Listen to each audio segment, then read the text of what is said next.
Majority of the leading healthcare systems today remain fee-for-service based. Despite the growing chorus for value-based care alternate payment models, adoption has been rather slow and hesitant. This is not surprising because there is really no incentive for hospitals to make the shift from volume to value on their own.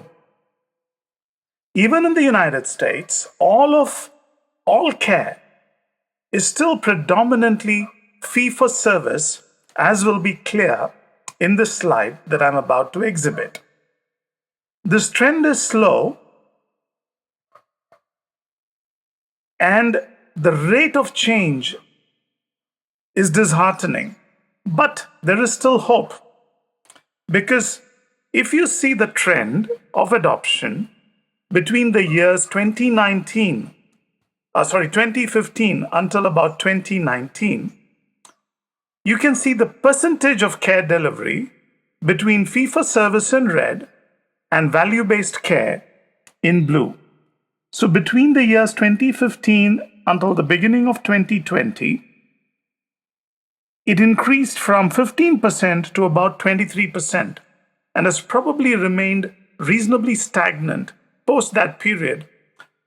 We have not found studies post-COVID, but I imagine it remains at that 20-23% level, whereas fee-for-service at 85% has gradually diminished to remain in the 77-80% mark.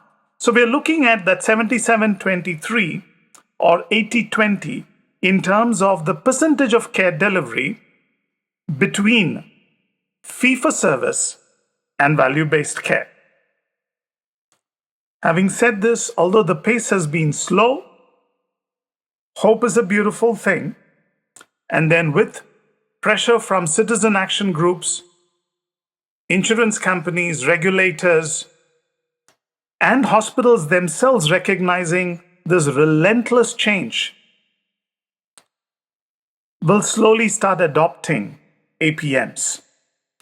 Today, what I see is that only large integrated healthcare systems, also called IDNs, integrated delivery networks, that also have healthcare insurance plans as part of their umbrella of service, are the only ones that seem to be motivated enough to adopt some form of APM. The others continue to be hesitant. And therefore, we must examine the forces that propel this transition. What are those forces that encourage and hinder? The graphic that's just come up on your screen provides a compelling picture. The contrast is clear. The x-axis is a measure of the level of alignment between hospital and their physicians, going from low alignment between hospitals, management, administration, and physicians, from low to high. And the y-axis is a measure of the level of care coordination between the providers, again going from low to high. And as you can see, fee-for-service is right here because it flourishes when the physician-hospital alignment is low and care coordination is poor. Fee-for-service grows on the back of optimizing rates and volumes. Increase the volumes, keep bumping up the pricing. Poor care coordination, poor alignment, and no risk or minimal risk. Fee-for-service thrives in a scenario which is what we witness today.